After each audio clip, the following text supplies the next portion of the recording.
ដោយទី1ទី2ទី3ទេហើយយើងដឹងថាចំណោទហើយនឹងលំហាត់គឺខុសគ្នាចំណោទគឺវាមានលក្ខណៈជាល្បត់ជាសម្លេងអីបែបនេះតែយើងមើលទៅវាអត់ដឹងថាជាប្រភេទនៃប្រមាណវិធីណាមួយទេនៅក្នុងនេះប៉ុន្តែវាទាមទារឲ្យយើងប្រើការគិតវិភាគដើម្បីឲ្យដឹងថាតើចំណោទនេះយើងត្រូវប្រើកម្មវិធីណាទៅឃើញចម្លើយតែចាក់តាក់ទងទៅនឹងចំណោទនេះដែរវាមិនមែនជាចំណោទធម្មតាដែលយើងធ្លាប់រៀនការពិភាក្សាបាត់ធ្លាប់ឬក៏ជាចំណោទតូចៗដែលយើងធ្លាប់បានរៀនកន្លងមកទេចាំវាគឺជាប្រភេទចំណោទដែលគេចាត់ចូលជាចំណោទប្រព័ន្ធសម័យកាលតែចាក់យើងដឹងថាប្រព័ន្ធសម័យកាលគឺវាមានពីរសម័យកាលទី1ហើយនិងសម័យកាលទី2តែកាលណាយើងនឹងដល់ប្រព័ន្ធសម័យកាលគឺដឹងហើយតែយើងបានរៀននៅក្នុងកម្រិតទី9យើងប្រព័ន្ធសម័យកាលគឺសំដៅទៅលើប្រព័ន្ធសម័យកាលដែលមានពីរអញ្ញត្តិតែចាក់បើសិនជាចំណោទប្រព័ន្ធសម័យកាលមានពីរអញ្ញត្តិប្រធានរបស់វាដែលគេប្រាប់យើងមកគឺវាប្រាប់បែបលក្ខណៈជាពីរសមត្ថកម្មដូច្នេះដែលធ្វើឲ្យយើងដឹងថាសមត្ថកម្មទី1ប្រើវិធីណាសមត្ថកម្មទី2ប្រើវិធីណាដូច្នេះយើងមើលនៅក្នុងចំណោទនេះមួយតែឥឡូវយើងអានប្រធានទាំងអស់គ្នាស្ដាប់លោកគ្រូអ្នកគ្រូអានឲ្យស្ដាប់កសិដ្ឋានចិញ្ចឹមសត្វមួយកន្លែងបានចិញ្ចឹមសត្វជ្រូកនិងមឿនចិញ្ចឹមសត្វពីរប្រភេទជ្រូកនិងមឿនគេថាបើសិនជាគេរកសត្វទាំងពីរឃើញចំនួន56បើគេរកជើងវិញឃើញ142ដូច្នេះឲ្យយើងរកចំនួនសត្វជ្រូកនិងសត្វមឿនគេថារកចំនួនជ្រូកនិងចំនួនមឿនតើក្នុងចំណោម56ក្បាលមានសត្វជ្រូកប្រមាណមានសត្វមឿនប្រមាណតើទេចាដូច្នេះ56តែចេះតែគ្រប់បាត់ដែរនេះគ្រូថាក៏ស្រុកទាំងអស់56យកជ្រូក30យកមឿន26គ្រប់ប៉ុន្តែយើងត្រូវមើលលក្ខណៈទី2នេះវាមិនមែនឲ្យតែគ្រប់ចំនួន56ទេត្រូវទៅមិនឲ្យតែគ្រប់ជើងរបស់វាដែរ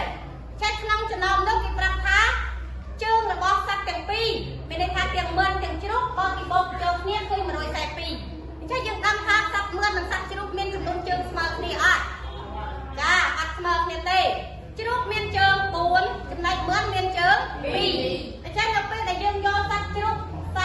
36តែចេះបើសិនជាជ្រូក36ជើងវាត្រូវប្រមាណបើជ្រូក36បើសិនជាជ្រូក30តើជ្រូកមួយមានជើង4ជ្រូក30ជើងប្រមាណគឺយើងយកវាទៅគុណនឹងប្រមាណគុណនឹង4គេ30គុណ4ឃើញ120មានន័យថាបើជ្រូក30ក្បាលជើងរបស់ជ្រូកគឺ120ចំណែកយើងថាជ្រូក30មឿននៅសល់20ប៉ុន្មាន26តែថាបើ26មឿនមួយមានជើងប្រហែលយើង2ថាបើមឿន26យើងយកទៅគុណនឹង2ដែរតែ26គុណនឹង2ចម្លើយស្មើនឹង52បើយើងយកលទ្ធផលនៃជើងរបស់វាបូកបញ្ចូលគ្នា120បូក56វាដល់170 172ឥឡូវបើធៀបនឹងសមត្ថកម្មប្រធានរបស់យើងតើស្មើគ្នាអត់ចាចំនួនក្បាលរបស់វាជ្រូក30មឿន26វាគ្រប់56ហើយបើយើងបូកបញ្ចូលគ្នាគឺ56ប៉ុន្តែពេលដែលយើងចង់ទៀមគិតជើងរបស់សត្វទាំងពីរឃើញថាវាខុសពីប្រធានគេថាជើងមឿននិងជើងជ្រូកសរុបទាំងអស់តែ142ទេដល់ពេលយើងយកក្បាលយកប៉ុណ្ណេះយកចំនួនជ្រូក30យកចំនួនមឿន26ស្រាប់តែឃើញជើងវាឡើង172លើហ៎តែចុះយើងយកចំនួននេះធ្វើជាចំនួនយើងអត់ចាអត់ទេគេមានន័យថាយើងអង្គុយស្មាន30ស្មាន26នេះគឺអត់ត្រឹមត្រូវទេចេះវិធីនៃការដោះស្រាយដើម្បីរកឲ្យឃើញគឺយើងត្រូវប្រើតាមលក្ខណៈចំណោទសម័យកាលឬក៏ចំណោទប្រព័ន្ធសម័យកាលដែលយើងបានរៀនចាត់ការដោះស្រាយចំណោទប្រព័ន្ធសម័យកាលយើងមានសមាជិកគឺយើងធ្វើដោយការយើងរៀនពីចំណោទសម័យកាលដែរយើងមាន4ជំហានដូចគ្នាទី1គឺការតាមអាញាទី2គឺសរសេរសម័យកាលទី3គឺដោះស្រាយទី4គឺទៀមទិលចាតែយើងដើរតាម4ជំហាននេះហើយយើងនឹងអាចរកចម្លើយរបស់វាឃើញហើយតោះឥឡូវយើងដើម្បីបានចម្លើយត្រឹមត្រូវដល់នឹងអង្គុយស្មានរបៀបអញ្ចឹងទេយើងទៅមើលទាំងអស់គ្នាថាតើចម្លើយរបស់វាគេធ្វើរបៀបណាទើបឃើញចម្លើយដែលត្រឹមត្រូវទាំងចំនួន56ទាំងចំនួន142ចាឥឡូវយើងមើលចម្លើយទាំងអស់គ្នាចាត់តាក់ទងទៅនឹងការដោះស្រាយដោយអ្នកគ្រូប្រាប់មិញគឺយើងដើរតាម4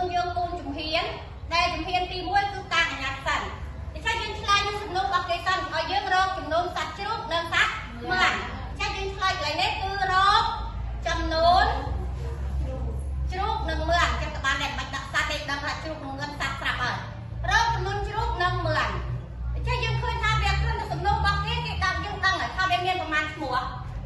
จ้าไปเมียนปีชั่วใช้ยังประตามอันยักษ์ไอเวกจำนวนประมาณจ้าอันยักษ์ก็ยังประตามปีได้นะตามเอ็กเจียจำนวนจุกจ้าพอเอ็กเจียจำนวนจุกอันยักษ์ก็เรียกคือประตามอัตราคอปีเอ็กแต่ใช้ยังตามอีกอะไรเจียจำนวนไหนจ้าเจียจำนวนเมืองแต่ใช้ตามเอ็กเจียจำนวนจุกตามอีกอะไรเจียจำนวนเมืองใช้นักน้องประเทศมาเยอะกี่ประทาจำนวนเมืองนั่งจำนวนจุกสำหรับตัวเมียนประมาณมีจำนวนห้ารับประมวยจ้าจำนวนเมืองมันจุกมีห้าประมวยไม่ได้ค่ะเตรียมปีมกเล็กบอกกี่เรื่องของโจรเคลียร์ตั้งคนห้าประมวยใช้ยังบ้านเจี๊ยบปรับเปลืองยังยอเอ็กย่อยจำนวนจุกโป๊กนั่งจำนวนเหมือนมาจำนวนนั่งห้าประมวยมันเติมเตี้ยเบอร์ตีปีเนี่ยกี่ปรับค่าเชิงจุกนั่งเชิงเหมือนสำหรับตั้งหมามาร้อยใจปียังดังค่าจุกมวยเป็นเชิงประมาณไหนโอ้แต่ใช้จุกยังตาต่อต่อเอ็กtrong đó chân trước cứ ra vô ép tới con đừng buồn vì pro chân trước môi nên chưa buồn trong đó chân trước vô chừng nôn trước con đừng trường là bắt chụp lòng mùi tốt năng chưa mượn môi nên chân của man dương tăng lên là sao ấy cái này nhưng vô y cái từ con chui nữa vì mà chui đừng chương mưa ăn chương sao đọc họ mán mà rồi sai sắp vì chả nên dương ban chia sẻ này cả nè chiaประเพื่อนสมัยกาแต่ประเพื่อนสมัยกายังเมียนปีสมัยกาคันเลิกคือโยจำนวนเหมือนโบกหนึ่งจำนวนจุกสมัยหนึ่งหาบมวยตีปีคือโยจึงจุกโบกหนึ่งจึงเหมือนสมัยหนึ่งมาร้อยแสนปีจากที่ท่านยังบักไรประเพื่อนสมัยกานี่บอกได้ตาแต่ขันครอเป็นเจียบประมาณที่ก้นจะยังโซเวียออเดียบัดสันยังบ้านเราขันเลิกคือตกกระเดะไอ้โบกอีกเร็กสมัยจำนวนหนึ่งหาบมวยอันนี้เอ็กคนปูนสมาหนึ่งปูนเอ็กอีกเร็กคนปีสมาหนึ่งปีอีกเร็กปริให้สมาหนึ่งมาโดยแสนปีบ้านสมัยกาเป็นไงเลยยังยอมไปแต่ต้องสลายการวิธีในยังบ้านเรียนบอกแต่เช่นวิธีในยังบ้านเรียนเมียนไปเมียนวิธีประกราศเมียนวิธีจุ่มโน้เมียนวิธีจงโปรยไม้คือประตามวิธีโบเช่นยังประตามวิธีโบเมาตรวจนะอะไรยังประตามวิธีโบที่ประเมินแต่เรื่องมีกลมเวียก็มีคนเป็นยักษ์เองสมาธิอ่ะทางเลิศมวยทางร้องบุญมีคนเป็นยักษ์อีกเร็กสมาธิอ่ะทางเลิศมันทางร้องแต่ใช่ไม่ได้ทางอัพสมาธิถึงปียืมจังหวะบัตรอันยักษ์นะอันยักษ์อีกเร็กแล้วบางคนจังหวะบัตรอันยักษ์อีกเร็กเราเรียนปีเลิศเราเรียนประมาณแต่ไปสมาธิเลิศเราเรียนประมาณปีเราเรียนปีโดยเฉพาะบัตรสมาธิมันแต่ในทุกประการอันนี้ปีสัญญาจะโดยเชียร์โบกโซนเต้แค่เราคนอันนี้หนึ่งมันทำไปเอาไปใช้สัญญาปีเรียกคนหนึ่งมันจ้าคนหนึ่งต่อปีจ้าจริงๆสมัยการตีมวยเยอะแต่คนหนึ่งต่อปีบ้านไปใช้อักไปจุดเรียนใช่ยังบ้านกันเลยพอเยอะเลยเจี๊ยต่อปีเยอะแต่คนหนึ่งเองบ้านต่อปีเองต่อปีคนจะมวยหนึ่งอีกอะไรบ้านต่อปีอีกอะไรดอกปีcon nâng ha của môi ban đọ mà rồi mà rồi đập pi đọ mà rồi đập pi trâu á pi môi đập pi ra tàu môi pram đọ một môi đập môi tôi đọ mà rồi đập piแต่พอขับร้องจะตาตกกระแดดบุญเอ็กโบปีอีกไรส์มาหนึ่งมาโรยใส่ปีคือตกเวทแล้วหรือห้อยยังจับดับโบคืออะไรอันยังเขาดอกปีโบปูนจำเลยมาหนึ่งปีเอกดอกปีโบปีอันนี้นะได้ที่ที่ตั้งโซนนซาทันได้มาโรยดับปีโบมาโรยใส่ปีจำเลยมาหนึ่งสามเสิร์ฟโยเลทองดอกเลโต้สัญญาจะตามเลทองมาโรยใส่ปีดอกมาโรยดับปีเจนสองสามเสิร์ฟไม่ใช่ยุบบ้านปีเอ็กมาหนึ่งสามเสิร์ฟ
វាមិនមែនដូចលំហាត់ទេលំហាត់យើងឃើញប្រធានហើយយើងអាចគិតនាមបានប៉ុន្តែចំណងដូចតែយើងចេះសរសេរឲ្យចេញជាសមីការខ្លួនឯងបានយើងមានដោះស្រាយបានយើងអាចឲ្យចំណុចឃើញណាបើកាលណាយើងអត់ចេះសរសេរជាប្រព័ន្ធសមីការទេក៏តែមានន័យដោះស្រាយទេហើយក៏ចម្លើយវាមិនឃើញដែរបើយើងប្រើវិធីគួយស្មាន